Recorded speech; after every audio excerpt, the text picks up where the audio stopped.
I'm going to be answering all the questions you guys have asked me about University of Miami. So first, I'm going to start with, me from high school and how I got in. I get a lot of DMs all the time, and I'm always available to answer you guys' questions just about college, university, because I know it's a really difficult process and I love being there to help people. So this first video is going to be mainly me talking about, high school, getting into college, choosing a college that's best for you, stats, GPA, stuff like that. I'm going to be super straight to the point. I don't want this to be too long and like drawn out. I'm just going to answer super specific questions and kind of give you guys my answer in that way. So my first question that I usually get, so I do attend the University of Miami. It is like one of the top schools in Florida. I would say that UF is one of the more higher schools, but like in my opinion, like for it being a private university, it is one of the top schools, and I personally do really like it. So yeah, first question is just kind of like my stats, what I had in high school. So in high school, when I was a senior, I ended high school with a 4.3 GPA. I did attend school in Florida, so we were allowed to go over the 4.0 spectrum. How did I achieve a 4.3 GPA? Basically, I took a lot of dual enrollment classes, which in Florida is classes that you take at the college. And basically, since I attended school in Florida, those classes will actually transfer over to the university that I attend, to where I don't have to take those classes. So for example, my senior year, I kind of worked with my guidance counselors a lot to change my schedule. I only took 4 classes. I took dual enrollment trigonometry. I took dual enrollment public speaking. And I took 2 more other classes, like a regular science that I needed and something else I don't remember exactly. And I did have A's, and because those classes were weighted more, it brought me to a 4.3 GPA. My test scores, so personally my test scores were not that high. I'm not as great as a test taker as people think. I had a 1200, like for mainly competitive prestigious colleges, I would say a good test score is around 1300. It sounds high, but genuinely people's scores are going up. People are getting a lot better at test taking, and I've learned at my school that a lot of people had resources that I did not have. I attended a public school. A lot of the people who attend University of Miami did attend a private university, and they would have, study sessions to help them prepare for their SAT testing, ACT testing, whatever test they decided to take. So that was something that I wasn't particularly used to. We weren't, we didn't have study hall classes to teach us how to get better at testing. I just studied on my own. I never took any tutoring. And then I took the test a total of 3 times. I took the SAT twice, ACT once. I should have taken it more because I probably could have gotten a higher score. But me personally, I was just I don't want to take this test anymore. Don't do that though. You should take the test as many times as you can. If you're worried about financial aid, there is a waiver process to get your test for free. Don't know the exact process to do that, but you can figure that out if you talk to your school guidance counselor. But yeah, so to sum that up, that was me. I had a 1200. My ACT was bad, my SAT was better. So with me having a 4.3 GPA and a 1200 SAT score, you would think, okay, how did you get into the school that you got into? So my specific school, University of Miami, and I think a lot of prestigious schools, well, I will say more prestigious schools, obviously Ivy League schools, you're gonna need the scores and you're gonna need to be well-rounded. I would say that I don't know for sure, but I would say that I think University of Miami really wanted well-rounded students. So even though my test scores weren't the highest, my GPA was high, and then I made up in my other categories as far as activities wise. So in high school, I was super involved. So I was senior class president. I was also vice president in my junior year, but senior class president gave me a lot of the recognition and kind of extracurricular that I needed to take that extra jump. I was super involved, planned homecoming, worked with a lot of my peers. I won an award for outstanding senior at my high school.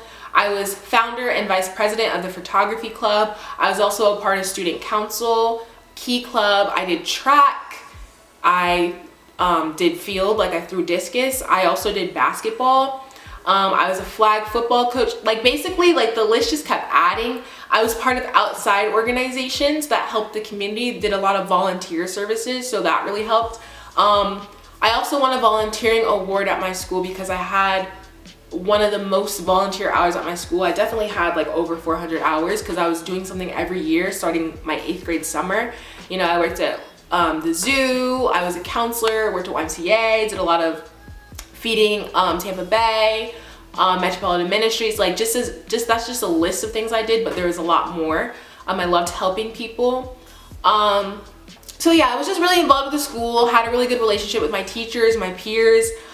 Anytime there was an opportunity, I would go to my guidance counselor, try to figure out if there's any scholarships. I applied for scholarships. And just a little background about me, I did attend a majority white, like a PWI high school. You know, sometimes it was a little hard because I did face things like just for my skin color. I didn't really let that affect me though. I just stayed strong, stayed pretty focused on what I wanted to do. I just stayed super involved. So I was super involved. My SAT scores weren't that high, but my GPA was pretty high, and my essay, I will say, my essay was pretty darn good. I had been working on my college admissions essay since junior year in my dual enrollment English class. We started there, and then I kind of built upon it as I got to my senior year to make it better.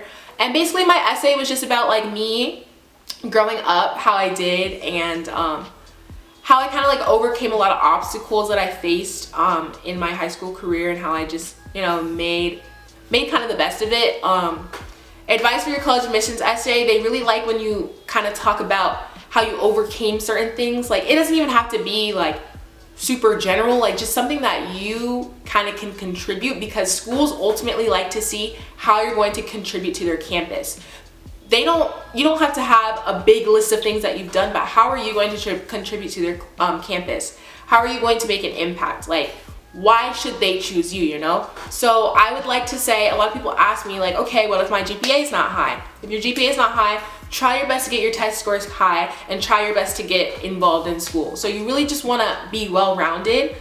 Don't be scared by my list of activities, because I think that makes a lot of people nervous. There are some people at my school who weren't as involved, but they had higher test scores. So try to make up for what you're lacking in a different department to make you overall look like a good package. Because for example, I explained it this way to somebody, because I'm just super to the point and I'm just honest.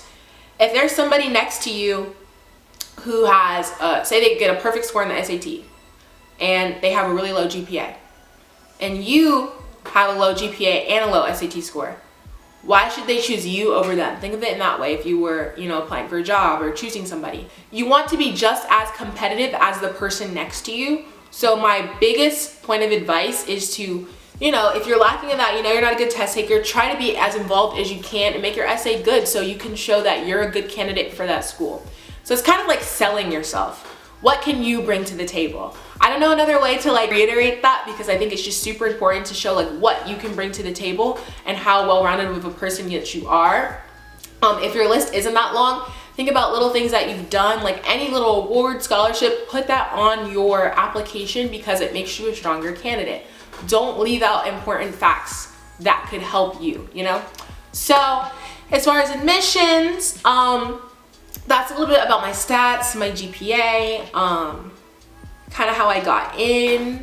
A lot of the people at my school, they did do a sport. I'm not saying do a sport, but it shows like, you know, I can be a team player, you know, I can do different things, and it doesn't have to be like a super intense sport. You don't have to be super good. You know, just try your best to get involved and like get involved in your community and at your school. And like I said, make sure that essay is pretty strong. I think I'm gonna make this part 1.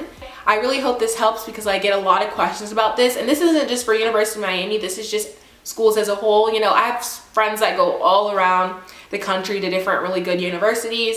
Even if you want to attend like an HBCU, like I said, just make sure you stand out, try your best, and just apply to as many colleges as you can, because the worst thing that you can hear is a no. I'd rather you apply and take that jump rather than selling yourself short and not applying at all. I really hope this helps. If you guys have any more questions about the admissions process, DM me on Instagram, leave the comments below. I will answer, and stay tuned for part 2 where I talk about the other parts of the college admissions process.